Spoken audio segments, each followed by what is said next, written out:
Biden's camp is manipulating its followers.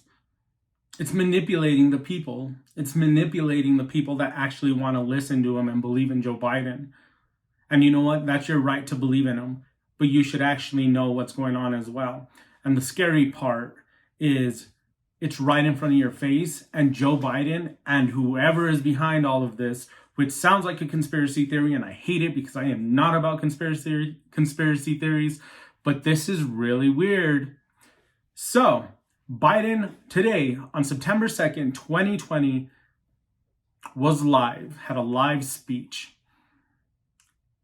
And I watched it live on Facebook. Well, funny enough, on Facebook, they're not editing it. You watch it live, like you would assume. Well, there was some things in there I wanted to come in here and make a video about. Thought it'd be good to cover. But the main part of the video that I wanted to use was gone. And for a second, I thought I was a little crazy. I'm like, I swear more happened after this. So I looked on YouTube, then I looked on Facebook where I originally watched it, and all of the videos that I was pulling up cut at around the 36-minute mark, 36 minutes to 36 minutes and a half, when Biden wraps up his speech. I was finally able to find the video on Fox, YouTube, the Fox's YouTube page. Sorry, Dogtail. Fox YouTube page, where they left up the whole live stream. But Facebook, even YouTube, has cut everything that they could, so it's not easy for you to find. So if you go to Joe Biden's YouTube page, you're going to get this cut video. Well, the question is, what happens? Why do they cut it? Well, it's the reason why I wanted to make the video, because the teleprompters go off, and he's not managed anymore, and he's on his own. And if you guys watch the speech, it's already kind of rough and he makes a lot of mistakes, but it's manageable. He's reading a teleprompter. Even in the answers, he goes through his typical shenanigans of blaming Trump and blah, blah, blah, the typical Joe Biden. Well, here's the proof that they're trying to manipulate you. I am going to show you the end of the video on Joe Biden's page, and then I'm going to pick up a few seconds before when that video ends and continue with what they cut out. And once again, lead the world. And you've heard me say it 100 times, not just by the example of our power, but the power of our example. Thank you all so very much for taking the time. Thank you. And that's the end of it. Or is it really? Lead the world. And you've heard me say it 100 times, not just by the example of our power, but the power of our example. Thank you all so very much for taking the time. Thank you.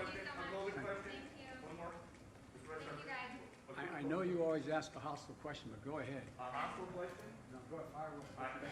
And now you guys know why they probably cut it off.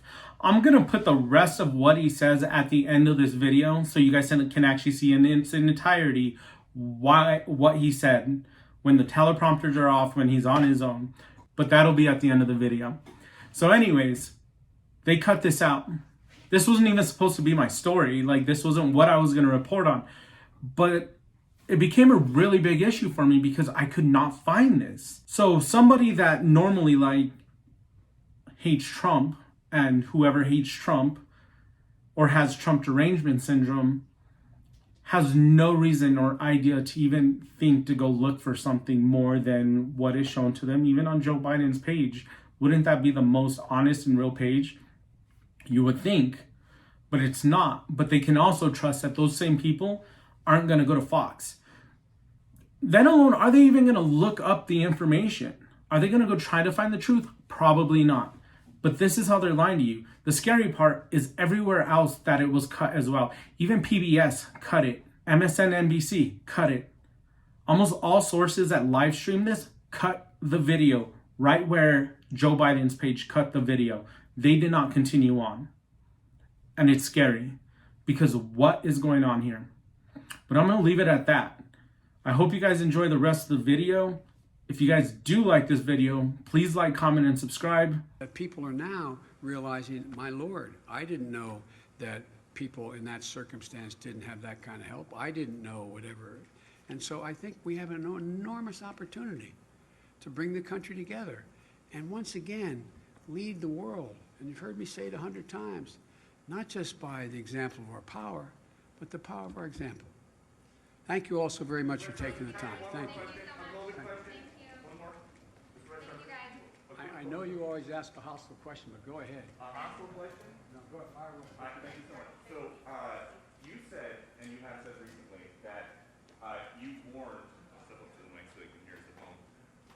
You said that you warned President Trump in January that there was going to be a pandemic and what needed to be done.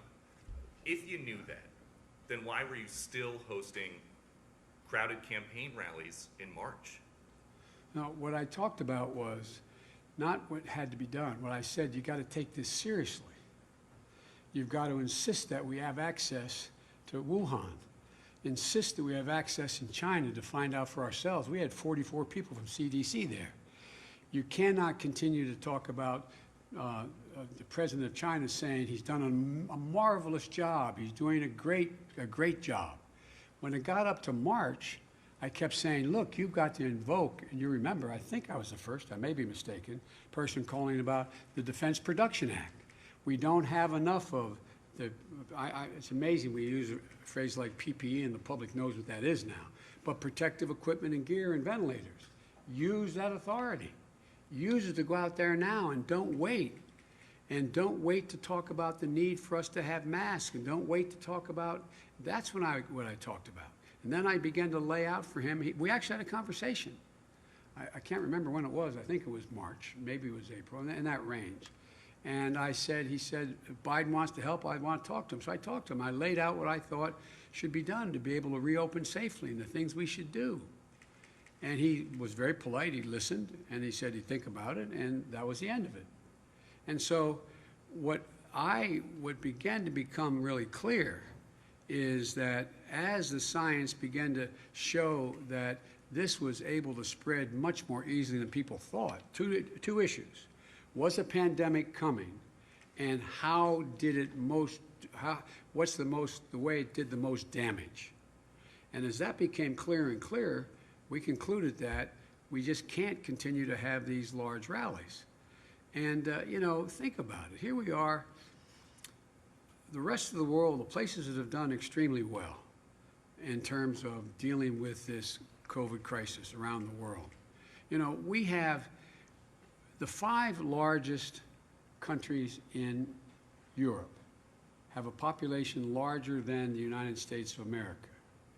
Yet we're, in month of August, we're losing 1,000 lives a day, and they're losing 57 a day, combined, all of them combined.